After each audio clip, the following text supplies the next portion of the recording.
মমিতা। আমার স্বামীর নাম রাকেশ। আমার স্বামী বড় একটা কোম্পানির সিনিয়র অফিসার। কোম্পানির নাম বলা বাহুল্য। আমার দুইটা সন্তান, এক ছেলে আর এক মেয়ে। আমার সুখের সংসার। টাকা পয়সার কোনো অভাব নাই। স্বামী আর আমার লাইফ ভালোই কাটছে। কিন্তু আমরা আর কোনো সন্তান নেব না, যে কারণে চিকিৎসা করিয়েছি। তাই মনের আনন্দে আমি স্বামীর সাথে কাজ করতে পারি, যার ফলে আমি আরও সুন্দর ও ভালো স্বাস্থ্যবতী হচ্ছি। আমার উচ্চতা 5 ফুট 1 ইঞ্চি।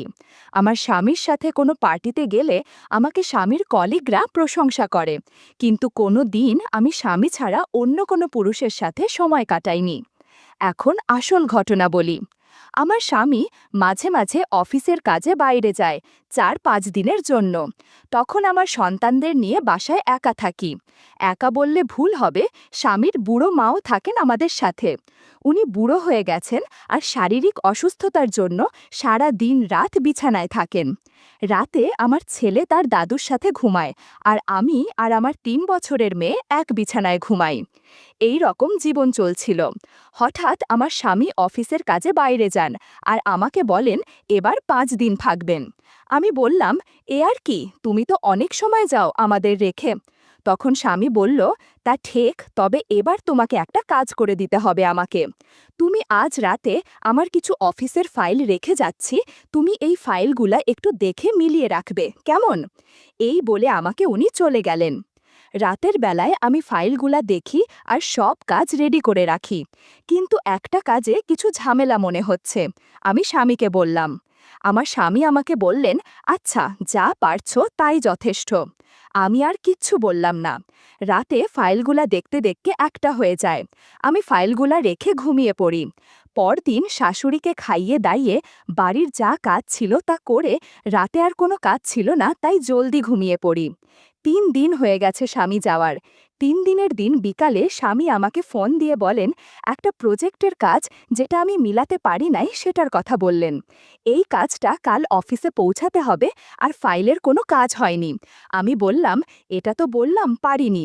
তখন স্বামী বললেন, চিন্তা কর না, আমার এক পুরানা কলিগ আছে, উনি আজ আমাদের বাড়ি আসবেন আর রাতে এই কাজ করে পরদিন নিয়ে যাবেন। উনার নাম আকাশ মিত্র। আমি বললাম, রাতে কি উনি আমাদের বাড়ি থাকবেন? আমার স্বামী বললেন, হ্যাঁ, উনাকে গেস্ট রুমে জায়গা করে দিতে। আরও বললেন, উনি একটু বেশি চা খান আর কথা বলেন, তুমি বিরক্ত বোধ কর না। পরদিন ফাইল না গেলে আমার চাকরি নিয়ে টানাটানি হয়ে যেতে পারে। আমি বললাম, আচ্ছা, তুমি উনাকে কি বলে ডাক? তখন আমার স্বামী বলল, কাকা বলে ডাকি, তুমিও কাকা ডেক, উনি খুশি হবেন। আর শোনো, উনি শুধু আমার কথার উপরে অনেক দূর থেকে আসছেন। আগে তিনি আমাদের অফিসে কাজ করতেন আর এই রকম কাজ বেশি বোঝেন, তাই আমি বলাতে রাজি হয়েছেন। আর আমি ওনাকে বিশ্বাস করি, অনেক শান্ত ও ভালো একজন লোক। আমি বলি, আচ্ছা, উনি কখন আসবেন? উনি সন্ধ্যার দিকে আসবেন। আমি বললাম, আচ্ছা ঠিক আছে। এই বলে স্বামী ফোন রেখে দিলেন। আমিও এ নিয়ে মাথা ঘামাইনি। আমার ছেলে মেয়ে স্কুল থেকে চলে আসলে আমি তাদেরকে খাইয়ে, নিজে খেয়ে আর শাশুড়িকে খাইয়ে একটু ঘুমিয়ে নিই। ঘুমের মধ্যে আজে বাজে স্বপ্ন দেখি, কিচ্ছু মনে নাই। যখন ঘুম ভাঙে তখন বিকাল 5টা বাজে। আমি উঠে শাশুড়ির সাথে দেখা করে আসার সময় স্বামীর সব কথা বলি। শাশুড়ি বললেন, ঠিক আছে বৌমা, খেকা যখন পাঠাচ্ছে কোনো সমস্যা হবে না। এই বলে উনি শুয়ে থাকলেন। আমি সন্ধ্যার কাজ করে বসে টিভি চালিয়ে বসে আছি আর ছেলে মেয়েরা তাদের পড়ার ঘরে। রাত তখন 8টা বাজে। এমন সময় দরজায় কলিং বেল বাজে। আমি আমার শাড়ি ঠিক করে গিয়ে দরজা খুলি। দরজা খুলে দেখি একজন বয়স্ক লোক দাঁড়িয়ে আছেন, হাতে মিষ্টির প্যাকেট। আমি তখন বললাম, কে আপনি, কাকে চাচ্ছেন? তখন লোকটা বললেন, এটা রাকেশের বাসা না? আমি বললাম, হ্যাঁ, আমি ওনার স্ত্রী। তখন লোকটা বললেন, আমি আকাশ মিত্র। আমি তখন দরজা থেকে সরে গিয়ে বলি, সরি, আপনি, আপনার কথা আমার স্বামী বলেছিলেন, আমি না চিনার কারণে আপনাকে প্রশ্ন করলাম। তখন লোকটা বললেন, তা এমন কি, আমি তোমার প্রশ্নে কিচ্ছু মনে করিনি। আরে, এরকম প্রশ্ন করা স্বাভাবিক। আমি একটা জিনিস লক্ষ্য করলাম যে উনি আমার সাথে কথা বলার সময় নর্মালভাবে বলছিলেন। আমার তখন মনে হলো আমার স্বামী বলেছিলেন ভালো মানুষ। অন্য কেউ হলে আমার দিকে তাকিয়ে কথা বলতো। যাক, ভালো লোক। এরই মধ্যে উনাকে আমাদের ড্রয়িং রুমে নিয়ে আসি। উনি আমার পিছন পিছন আসছেন। আমি ওনাকে বললাম, আমার স্বামী বলেছেন আপনাকে কাকু বলে ডাকতে। উনি বললেন, হ্যাঁ, রাকেশ আমাকে কাকুই ডাকে, আপনিও ডাকবেন কাকু, কোনো সমস্যা নেই আমার। আমি বললাম, আপনি বসেন, আর হ্যাঁ, আমি আপনার অনেক ছোট, আমাকে নাম ধরে ডাকবেন। উনি হেসে বললেন, আচ্ছা। আমি ওনার জন্য কফি আর কিছু নারিকেলের নাড়ু নিয়ে আসি। উনি বললেন, আরে এসব কেন? আমি খেতে আসিনি, আমি তোমার স্বামীকে হেল্প করার জন্য আসছি, আর আমার এত খাওয়ানো লাগবে না। আর হ্যাঁ, তোমার নাম বললা না, আপনাকে কি নামে ডাকবো আমি? সরি বলে ওনাকে বলি, আমার নাম মমিতা, আপনি মমি ডাকবেন। বেশ কিছুক্ষণ গল্প করার পর আমি রাতের খাবার রেডি করি। এরই মধ্যে রাত 10টা হয়ে যায়, আর আমার ছেলে মেয়েরা ড্রয়িং রুমে ওনাকে পেয়ে ওনার সাথে গল্প করতে শুরু করে। আমি একবার এসে তাদেরকে বললাম, আর ডিস্টার্ব কর না, এখন খেয়ে ঘুমাতে চলো। তখন রাতের খাবার খেয়ে আমি ঘর থেকে বের হয়ে আমার ঘরে এসে একটা নাইটি বের করি। বের করে মনে পড়ে আমার তো কোনো গাঢ় কাপড়ের নাইটি নাই, সব হালকা। আমি নাইটি পরলে একটু সমস্যা হতে পারে, না, নাইটি পরে ওনার সামনে যাব না, যদি উনি কিচ্ছু মনে করেন। তাই আমি আর নাইটি পরিনি, শাড়ি পরেই থাকি, আর ফ্রেশ হওয়ার জন্য বাথরুমে ঢুকি। তখন মনে পড়ে স্বামীর সাথে তো যোগাযোগ করিনি, তাই আমি তাড়াতাড়ি ফ্রেশ হয়ে এসে আমার স্বামীকে ফোন দিই।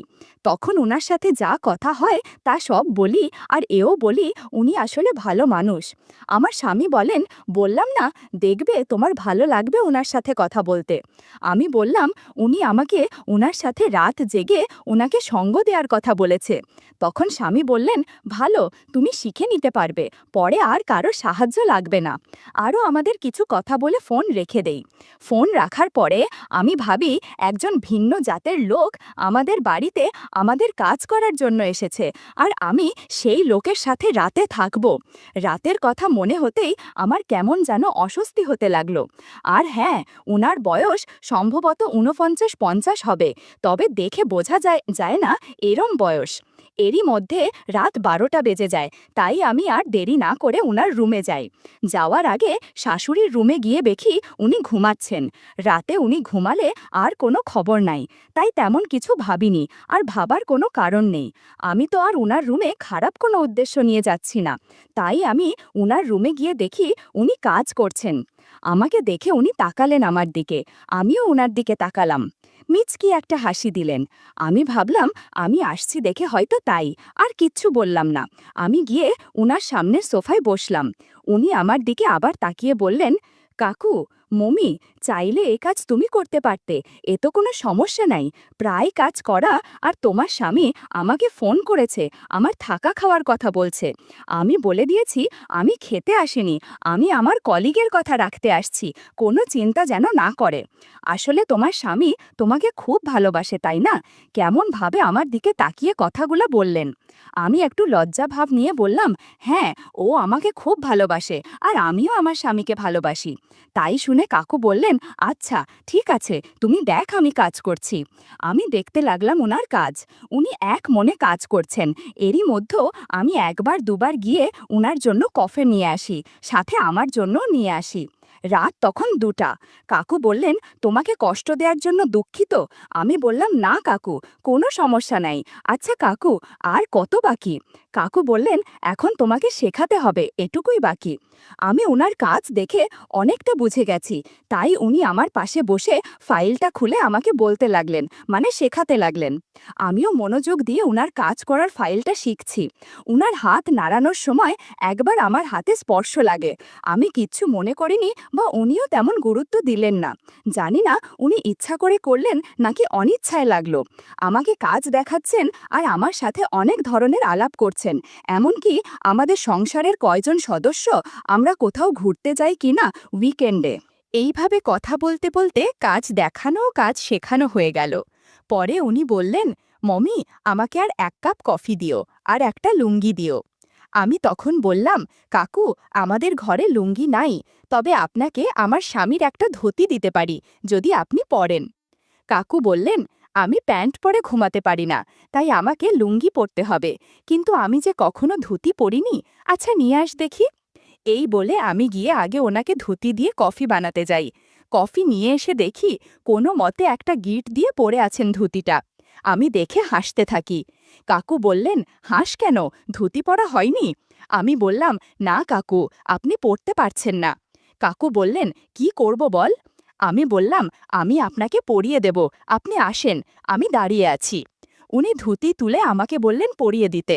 আমি কি করব কিচ্ছু বুঝতে পারছি না। এই সময় কিছু আপত্তিকর ঘটনাও ঘটে। বন্ধুরা, ইউটিউবের কড়া নিয়মের কারণে এসব ঘটনা সরাসরি বলা যাচ্ছে না। তোমরা কমেন্টে দেয়া লিঙ্ক থেকে আমার ওয়েবসাইট ভিজিট করো, সেখানে একদম খোলামেলা গল্প দেয়া আছে। আমি কোনো মতে কাপা হাতে কফির কাপ দিয়ে চলে আসব। এমন সময় কাকু বললেন, আরে মমি, বসে আমার সাথে কফি খেয়ে কাপটা নিয়ে যাও। আমি কি আর করব, অজ্ঞতা বসতে হলো। উনার পাশে বসে আমি কফি খাচ্ছি, কিন্তু কেন জানি বারবার অদ্ভুত চিন্তা মাথায় ঘুরোচ্ছিল। কফি খেতে খেতে বললাম, কাকু, আপনি একটু ফ্রেশ হয়ে আসেন। এই সময় কাকু বললেন, ও সরি মমি, জানি না আজ কেন এমন হলো। আর এদিকে আমি অস্বস্তিতে পড়ে গেলাম। আমি বললাম, কাকু, যা হওয়ার হয়েছে আর না, আর দয়া করে আপনি আমার সম্মান রক্ষার জন্য কাউকে বলবেন না। এই বলে আমি কাকুর মোবাইলে তাকিয়ে দেখি রাত ৩:৫০ বাজে। কাকু ৩টে থেকে কাজ শুরু করেছেন, মানে ৫০ মিনিট ধরে কাজ করেছেন। আমি বললাম, কাকু, এখন ছাড়েন, আমি যাই। আর আপনি কাল কখন অফিসে যাবেন? কাকু বললেন, এই ১২টা বা ১টার দিকে যাব। আমি বললাম, ঠিক আছে, আপনি ফ্রেশ হয়ে ঘুমান, আমিও জয়ী। এই বলে আমি আমার রুমে চলে আসি। সকাল ১০টার দিকে ঘুম ভাঙলে আমি তাড়াহুড়ায় উঠে পড়ি। উঠে বাথরুমে গিয়ে হাতে মুখে পানি দিয়ে বের হয়ে দেখি শাশুড়ির রুমে কাকু বসে গল্প করছেন। আমি তাদের দেখে কাছে যাই, আর কাকু বলেন, মমি, উঠেছ? মাঝি, আপনার বৌমা খুব ভালো, রাতে আমার সাথে থেকে আমাকে কাজে সাহায্য করেছে, তাই একটু ঘুমালো বেশি করে। শাশুড়ি বললেন, হ্যাঁ, আমার বৌমা ভালো। আর এই মেয়েটাকে এত করে আমি বলি আমাদের কি অভাব আছে। না, মেয়েটা আমার কথা শুনেই না, বলে সেও তার স্বামীর মতো স্বামীর কাজে সাহায্য করবে। আমি আর বাধা দিইনি, তাই তো রাতে আপনার কাজে সাহায্য করল। আর যদি শিখে থাকে তাহলে কাজে লাগাবে। আমি বললাম, কাকুর মতো ভালো মানুষ আমি আজ অবধি দেখিনি। উনি হাসি খুশি থাকেন আর মজার মজার কথা বলে কি করে যে সময় পার হয়েছে বুঝিনি। আচ্ছা মা, আপনারা গল্প করেন, আমি আপনাদের জন্য কফি নিয়ে আসি। আর মা, তোমার আদরের নাতি নাতনিরা কোথায়? শাশুড়িমা বললেন, তুমি ঘুমাচ্ছিলে বলে আর তারা তোমায় ডাকেনি। তোমার মেয়ে কফি বানিয়ে দিয়ে আমাদের খাইয়ে স্কুলে চলে গেছে। কি বল মা, রুহি কফি বানাতে পারে? যাক, ভালোই হয়েছে। কাকু আমার দিকে তাকিয়ে একটু মিচকি হাসলেন। আমিও হাসলাম। বললাম, আচ্ছা ঠিক আছে, আবার নিয়ে আসি। এই বলে আমি কফি বানাতে যাই, কফি নিয়ে আসি। কফি খেয়ে আমি রান্না বান্না করতে থাকি। তখন রান্না কি করব শুধু রাতের কথা বারবার মনে হচ্ছে। আমি কি করলাম? মনে মনে হাসি, আর এরই মধ্যে রান্না হয়ে গেল। খাবার ডাইনিং টেবিলে রেখে আমি কাকুর রুমে কাকুকে ডাকতে গিয়ে দেখি কাকু স্নান করার জন্য রেডি হচ্ছেন। আমি যেতেই বললেন, মমি, কিছু বলবে? আমি বললাম, আমি আপনার খাবার রেডি করে টেবিলে নিয়ে আসছি, জানি না যে আপনি এখন স্নান করবেন। কাকু বললেন, পরে খাবো ভাত, আর রাতে যে খাবার খেয়েছি তাতে আমার পেট ভরে আছে, বলে হাসতে থাকেন। আমিও মুচকি হাসি দিয়ে বললাম, কাকু, কি যে বলেন না আপনি। ভাত না খেলে রাতে যে পরিমাণ গুড়ের রস আমাকে খাইয়েছেন তাতে শরীর খারাপ হবে। কাকু বললেন, না, আমার কিছু হবে না। ওই, আচ্ছা তুমি স্নান করেছ? আমি বললাম, হ্যাঁ, রাতে আমি স্নান করে নিয়েছি। তখন কাকু বললেন, আরে রাতে কি এমন স্নান করলে মমি, আমার আরেকটা কথা রাখবে? আমি বললাম, কাকু, আর হেয়ালি করবেন না, সরাসরি বলে ফেলুন, আমি আপনার সব কথা শুনতে রাজি, আমি আপনাকে যা বলবেন তাই করব। কাকু বললেন, মমি, আমার বাথরুমে চলো, একটা নলে পানি আটকে আছে, বের হচ্ছে না, অনেক শক্ত হয়ে আছে। আমি বললাম, কাকু, এখন দিনের বেলা ট্যাপ ঠিক করা মনে হয় ঠিক হবে না, শাশুড়িমা ঘরে আছে, শব্দে তার ঘুম ভেঙে যাবে। কাকু বললেন, আরে তোমার শাশুড়িকে আমি ওষুধ খাইয়েছি, আমাকে বলেছিলেন ওষুধ দিতে, তাই ওষুধ দিতে দেখলাম ঘুমের ওষুধ আছে, আমি তাকে একটা দিই, আর এতক্ষণে হয়তো ঘুমিয়ে গেছেন। একটু পর দুজনে বাথরুমের ট্যাপ ঠিক করতে ঢুকে পড়ি। ঘণ্টাখানেক পর ট্যাপ ঠিক করতে করতে অবশেষে জল আসতে শুরু করে। মনে হলো অনেকক্ষণ ধরে যুদ্ধ করেছি, অনেক ক্লান্ত লাগছিল। আমি বললাম, কাকু, চলেন খাবার খেয়ে নিই। আমি আমার রুমে গিয়ে ফ্রেশ হয়ে নিলাম। এরপর খাবার টেবিলে গিয়ে দেখি কাকু বসে আছেন। সরি কাকু, দেরি হয়ে গেল, শুরু করেন। এই বলে কাকুকে খাবার বেড়ে দিই, আমার জন্য বেড়ে খাওয়া শুরু করি। কাকু কিছু বলছেন না, খাওয়ার দিকে মনোযোগ দিয়ে খাচ্ছেন। আমি বললাম, কাকু খাবার কি ভালো হয়নি? কাকু বললেন, না তা কেন হবে, কত সুস্বাদু খাবার, এরকম খাবার আমি জীবনেও খাইনি। আমাদের খাওয়া শেষ হলে কাকু বলেন, আর দেরি করা যাবে না, আমি গেলাম ফাইল নিয়ে, আর রাকেশের সাথে ফোনে কথা বলতে হবে বলে রাকেশকে ফোন দিলেন। আমি মুচকি মুচকি হাসি। তখন কাকু বললেন, এখন আমি অফিসে যাচ্ছি বলে ফোন রেখে দেন। কাকু চলে গেলে আমি ফোন দিই স্বামীকে। রাকেশ আমার ফোন ধরে বলে, কাকু আজ থাকবে, আর হ্যাঁ, তুমি নাকি বলছো ভালো লোক কাকু। আমি বিকালে আসব, আর শুনো, কাকুর যেন কোনো কিছুতে কমতি না হয়। আমি বললাম, কাকুর কিছু হবে না, কাকুকে আমি চোখে চোখে রাখছি, আর কাকুর মতো ভালো লোক তোমার আর একাট ফ্রেন্ডও নাই। যে কটা আছে সবাই আমাকে দেখলে আমার দিকে তাকিয়ে থাকে। আর কাকু কত ভালো, রাতে কাকুর সাথে কাজ করলাম, কথা বললাম, আজ খাওয়ালাম, কাকু আমার দিকে তাকলেনি না, কোনো প্রয়োজন ছাড়া আমার দিকে তাকায়নি এখন পর্যন্ত। রাকেশ বলল, আরে ওনার মতো মানুষ হয় না, তাই তো, আচ্ছা রাখছি, কাজে আছি, পরে কথা হবে। আমি ঘরের কাজ করতে লাগলাম। দেখতে দেখতে রাত হয়ে এলো, তখন 10টা বাজে। শাশুড়ির ঘরে একবার গিয়ে আমি দেখলাম তিনি ঘুমাচ্ছেন। তবুও আমি ডেকে তুলে বললাম, মা, আপনার ওষুধ খেয়েছেন? তখন বললেন, হ্যাঁ খেয়েছি, আর খুব ঘুম পাচ্ছে, আমি ঘুমাবো। আমি বললাম, কাকু আসলে ওনাকে খাইয়ে আমিও ঘুমাবো। এরই মধ্যে কলিং বেল বাজলে আমি উঠে গিয়ে দরজা খুলে দিই। খুলে দেখি কাকু। আমি রাগের ভাব করে বললাম, এত রাত পর্যন্ত কোথায় ছিলেন? উনি হয়তো আমার রাগ করা ধরে ফেলেছেন, তাই আমাকে বললেন, মমি, আমার পুরানো এক বন্ধুর সাথে দেখা হলো, তাই সে আমাকে তার বাসায় নিয়ে গিয়েছিল, আর আমি সেখানে খেয়ে এসেছি, আমার উপর রাগ কর না। আমি বললাম, আচ্ছা আচ্ছা, আর বলতে হবে না, খেয়ে আসবেন, আমাকে আগে বলতে পারতেন, আমি আপনার জন্য কত খাবার রেডি করেছি। এসব খাবার ফ্রিজে রেখে দাও, আজ অন্য খাবার খাবো। আমি বললাম, কাকু আপনি রুমে যান, আমি কিছু খেয়ে আপনার জন্য কফি নিয়ে আসছি। কাকু নিজের রুমে গেলেন, আর বললেন, বেশি দেরি করবে না, রাত প্রায় 11:30 বাজে, আজ অনেক কাজ করব। আমি মুচকি হাসি দিয়ে চলে গেলাম, গিয়ে তাড়াতাড়ি কিছু খেয়ে কফি বানাতে শুরু করি। কফি বানিয়ে আমি আমার রুমে গিয়ে একটা হালকা নাইটি পরে কফি নিয়ে কাকুর রুমে গেলাম। কাকু আমাকে বললেন, আরে আজ তোমাকে ভীষণ সুন্দর লাগছে। আমি বললাম, ভালো হয়নি? কাকু বললেন, ভালো মানে সব ভালো লাগছে। এরপর আমরা কাজ করতে শুরু করি। এত কাজ শেষ হচ্ছিল না।